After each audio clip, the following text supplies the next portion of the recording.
Donc,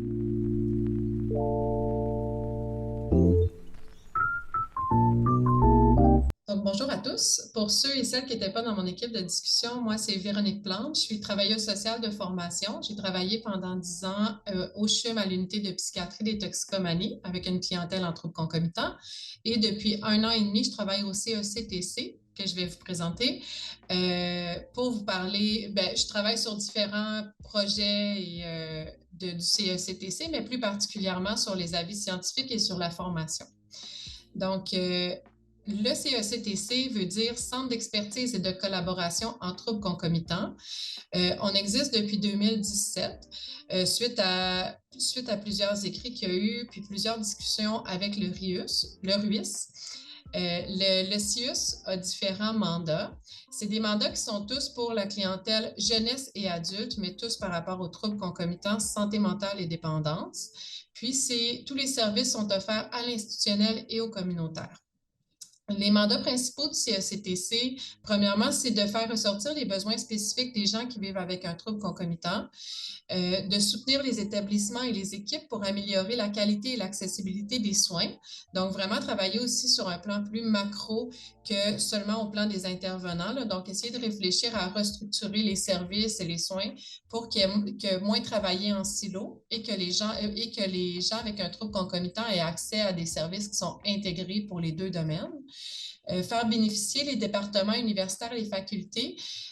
Ça, on le fait, c'est on révise certains plans de cours, puis on est en contact avec des facultés dans les domaines de l'intervention et aussi avec les facultés en formation des policiers, puis d'autres domaines également pour réfléchir à comment améliorer les interactions et l'intervention auprès des gens avec un trouble concomitant. Puis faire bénéficier les milieux de pratique clinique des connaissances issues de la recherche. On est physiquement dans le CHUM avec le laboratoire Didier Jutra-Assois. Donc, on est connecté également avec toute la recherche qui se fait en troubles concomitants, puis essayer d'apporter les connaissances qui sont développées dans la recherche, mais aux cliniques et au terrain. Le service fort du CECTC, c'est le télémentorat ECHO, troubles concomitants CHUM. Pour vous expliquer un peu à ceux qui ne connaissent pas ce modèle, le modèle ECHO, qui existe dans différents domaines, mais nous, on a un ECHO troubles concomitants. C'est une formation qui est en continu, un télémentorat en continu qui dure une année scolaire. Donc, ça commence en septembre et ça finit en mai. À chaque 2 semaines, plusieurs personnes se regroupent par team pour discuter d'un cas clinique. Les gens qui se présentent sur Teams, il y a autant le hub d'experts, donc c'est des psychiatres, médecins, travailleurs sociaux, infirmiers, ergothérapeutes, bibliothécaires, pharmaciens, donc de différents milieux qui ont plusieurs connaissances en troubles concomitants, qui rencontrent des partenaires participants du Québec. Donc, il y a des gens de partout à travers le Québec, de toutes les régions, qui se connectent, qui travaillent avec des gens qui ont un trouble concomitant. C'est aussi multidisciplinaire. Toutes ces personnes-là se rencontrent. Il y a un partenaire qui apporte un cas clinique anonymisé, sans nommer jamais de nom ou n'importe quelle information qui pourrait identifier la personne qu'on va parler. Donc, il y a une présentation de cas. Après, il y a différentes questions de clarification pour que tout le monde puisse bien comprendre ou pour préciser certains éléments du cas clinique complexe qui a un impasse thérapeutique. Puis, tout le monde, après ça, fait des recommandations. Donc, il y a des recommandations autant biologiques, donc sur la pharmacothérapie ou sur des notions vraiment plus liées à la santé physique ou la biologie. Puis, il y a des recommandations psychosociales et administratives qui sont données, autant par les membres du hub que par les partenaires. C'est vraiment un co-apprentissage. Donc, oui, il y a un hub d'experts, mais tout le monde a sa place, puis tout le monde peut apporter leurs idées pour dénouer les impasses. Puis après, il y a une capsule pédagogique sur différentes notions en lien avec les troubles concomitants qui est présentée pendant 20 minutes. Puis à la toute fin, il y a une transmission des recommandations qui ont été nommées pendant la séance à tous les membres partenaires, les membres du hub, pour que ces recommandations-là puissent être discutées en équipe avec les personnes qui ont présenté ou pour faire les recommandations, mais pour des cas cliniques qui peuvent ressembler à la présentation clinique qu'il y a eu. Ce service-là, c'est un service très formateur pour les gens qui y participent. C'est gratuit. C'est aux 2 semaines. Ça dure 1 heure et demie sur l'heure du dîner. Puis maintenant, on a 3 groupes. Il y a 2 groupes adultes qui regroupent 100 personnes environ par groupe. Puis on a également un groupe jeunesse depuis cette année. Donc pour la clientèle vraiment spécifiquement jeunesse. Je vous invite à vous connecter, vous inscrire à nos infolettes. Les inscriptions pour ce service-là sont en juin, puis ça va très, très vite. Là, il y a rapidement des listes d'attente pour ce programme-là de formation. Il y a également des crédits de formation qui sont donnés à la fin, donc pour ceux qui font partie des ordres, ça peut être pratique. L'autre service du CECTC qu'on a, c'est les avis scientifiques. Ça, en fait, c'est on reçoit des questions de différents demandeurs dans le réseau, institutionnel et communautaire encore là, sur des aspects cliniques, sur les troubles concomitants qui ne sont pas couverts de façon systématique ou simple. Puis, on va à la recherche d'experts pour tenter de répondre à cette question-là, assez résumée. Là. Donc, c'est un 4 à 6 pages qui va répondre le plus précisément à la question, puis qui va donner également des outils cliniques, puis des applications terrain à la réponse à la question. N'importe qui peut faire des demandes. On a un formulaire en ligne sur notre site web. Donc, vous avez une question en tête où il y a un cas qui revient toujours ou une question que vous demandez, puis c'est trop long de faire la recherche puis d'aller chercher toutes les données de la littérature scientifique. Donc, vous pouvez faire appel au CECTC. Puis après une rencontre d'éligibilité, on peut voir si on peut répondre ou non à la question que vous avez. Pour vous donner un exemple des questions qui ont déjà des avis qui ont été émis, ça peut être, par exemple, les stratégies sur la gestion d'utilisation de cannabis lors des sorties des personnes qui sont hospitalisées en psychiatrie. Donc, comment faire de la réduction des méfaits, entre autres, par rapport à la consommation de cannabis pour les gens qui sont hospitalisés en psychiatrie. L'impact des boissons énergisantes chez les personnes qui ont un trouble concomitant et des pistes d'intervention, des stratégies d'application de l'approche de la réduction des méfaits pour les hospitalisations en psychiatrie, l'utilisation de cannabis chez des personnes qui ont un vécu traumatique ou un trouble de stress opérationnel. Donc, tous ces avis-là sont disponibles sur notre site web. Vous pouvez aller les lire. Puis depuis cette année, on a un ajout pour ce service-là, c'est qu'on fait des affiches, des résumés illustrés, comme vous pouvez voir en bas à droite. Donc, chaque avis scientifique est associé à un résumé illustré qui peut être soit imprimé pour vos milieux de travail, pour l'affichage sur les murs ou pour même l'intervention directe avec les personnes ayant un trouble concomitant. Donc, ça synthétise le contenu de l'avis scientifique. Le CECTC crée actuellement, a également un mandat, comme je vous ai dit au début, sur la formation puis le développement des compétences et des connaissances en troubles concomitants. Donc, actuellement, je suis sur la création d'une formation qui va être asynchrone sur la plateforme ENA pour développer un langage commun en troubles concomitants et promouvoir les interventions intégrées. Cette formation-là va être disponible à l'automne prochain. C'est une formation de base, donc vraiment sur défaire certains mythes, certains stigmas, puis c'est quoi les approches de base à savoir en troubles concomitants. Possiblement qu'il va y avoir d'autres formations après qui vont être créées pour aller plus en profondeur, mais cette formation-là va être disponible gratuitement sur la plateforme ENA, autant pour le communautaire que pour l'institutionnel. C'est disponible à n'importe qui travaille avec des personnes en troubles concomitants, sans regard. C'est très. On va parler beaucoup de la réduction des méfaits, mais on va parler aussi de la notion du rétablissement en troubles concomitants, puis les différents enjeux qui sont associés aux troubles concomitants, donc la prévention du suicide, prévention des surdoses, l'intervention sensible au trauma. C'est des notions qui vont être abordées également dans la formation. Puis cette formation-là va donner plusieurs liens vers d'autres formations qui existent. Tantôt, Éloi, on a nommé quelques-unes qui existaient sur la réduction des méfaits que la EDQ avait fait. Mais il existe plein d'autres formations en ligne, puis on va faire plusieurs liens avec ce qui existe déjà. On ne voulait pas dédoubler ce qui existe au Québec. Le CECTC, chaque année, offre également une activité scientifique annuelle. Donc, cette activité-là, il y a des frais d'inscription qui sont très petits, c'est 30 $ pour la journée. La prochaine édition, c'est le 28 novembre. La thématique est sortie il y a quelques semaines. Ça va être la réduction des méfaits en milieu psychiatrique.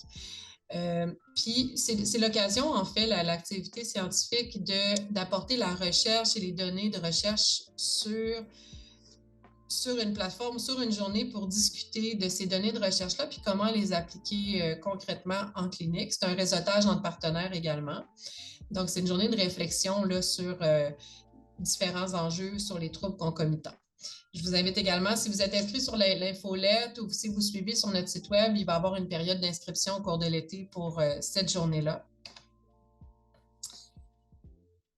Un service qui est peut-être plus macro, mais comme je disais au début, le CECTC a également un mandat de réfléchir à l'organisation générale des services en troubles concomitants, autant sur la santé mentale qu'en dépendance, pour éviter le plus possible de travailler en silo.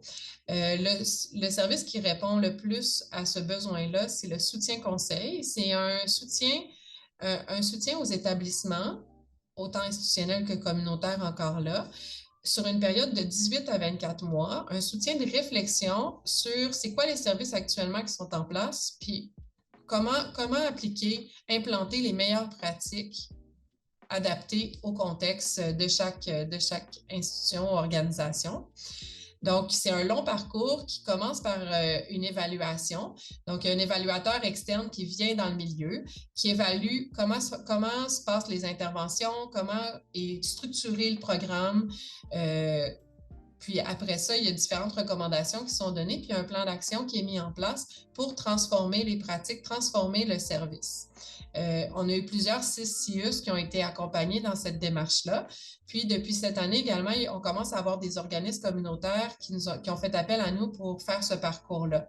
Donc, par exemple, un organisme communautaire en santé mentale qui voudrait avoir une approche plus intégrée. Donc, on les a rencontrés, on discute avec eux de l'approche de la réduction des méfaits, puis on réfléchit à faire un plan d'action pour impliquer le plus possible ces interventions-là de réduction des méfaits, comment le faire, comment réfléchir à la programmation générale de l'organisme pour que les gens avec une dépendance et un trouble concomitant puissent avoir des besoins qui vont être mieux répondus au final, peu importe où ils vont se présenter, pour également éviter le no mark door, puis que les gens puissent avoir que les intervenants puissent répondre le plus possible à leurs besoins. Le soutien conseil, depuis peu, a également une communauté de pratique, mais vraiment plus organisationnelle en troubles concomitants. Donc, les gestionnaires, les chefs d'équipe peuvent participer à une communauté de pratique troubles concomitants en lien avec la gestion puis l'organisation des services. C'est un survol très rapide de ce que le CECTC offre. Mais on offre également d'autres choses à la demande. Donc, parfois, on va se faire interpeller pour créer une formation ou faire partie de des tables ou participer à des discussions sur les troubles concomitants. Donc, n'hésitez vraiment pas à contacter le CECTC quand il y a un besoin qui émane en troubles concomitants. Puis ensemble, on va essayer de réfléchir à comment on peut tenter de lui répondre. Je vais mettre le lien dans la conversation également pour notre site web. Puis je vous inviterai, si vous avez des questions sur nos services, je sais que c'était très rapide, là, mais si vous avez des questions... Il y a des questions qui sont ressorties. Juste, il y avait une petite question concernant le fait qu'on puisse avoir la copie des éléments qui ressortent dans les discussions, dans le chat. On n'a pas prévu de faire une copie de ça. Par contre, on vous invite à prendre les éléments qui vous intéressent au sein du chat et à vous faire une banque de données. Il y a eu des questions. Peut-être que tu as répondu, Véronique, mais je vais m'y arrêter. C'est quoi le RUIS? Le RUIS, c'est le réseau universitaire associé à l'Université de Montréal. Et dans le fond, c'est toutes les facultés de l'Université de Montréal regroupées ensemble qui réfléchissent à l'adaptation des services. Super. Ça veut dire... Oui. J'ai juste oublié de nommer également que je vous ai mis le lien, là, mais on a un portail documentaire qui regroupe différentes informations sur les troubles concomitants. Puis vous avez les liens pour aller voir les vidéos sur notre chaîne YouTube des capsules pédagogiques qui sont données pendant les séances éco. Ils sont disponibles à tous. Super, merci. Est-ce que les avis sont disponibles sur le site web? Oui, tous les avis sont disponibles sur le site web, les résumés illustrés également. Mais il n'y a pas encore des résumés illustrés pour tous les avis. On en a 3 de fait. Merci Véronique. Ça veut dire quoi une formation asynchrone? Pardon. Asynchrone, ça veut dire que c'est en ligne, disponible en tout temps. Ok. C'est quoi le no hang door? Le no wrong door, c'est le fait que de former le plus possible les intervenants, c'est d'accueillir la personne où elle se présente dans le réseau, que ce soit dans le communautaire ou dans l'institutionnel, au lieu qu'elle ait à cogner à une porte, se faire fermer la porte ou avoir des critères d'exclusion, aller à une autre porte, raconter son histoire à un autre intervenant. Donc, le no wrong door, c'est d'essayer le plus possible d'aller le plus loin possible avec la personne où elle se présente, puis de l'accueillir sans penser tout de suite à la référer vers un autre service. Super, merci. C'est comment on peut contacter le CECTC pour des demandes générales? Sur notre site web, vous avez notre courriel. Puis sinon, pour toutes les gens qui sont dans le réseau, vous pouvez me contacter aussi là, sur le Outlook du réseau. Vous avez mes coordonnées courriel, mais sur notre site web, là, il y a le courriel général. Une question qui vient d'être posée sur les formations asynchrones sont-elles disponibles sur la plateforme ENA?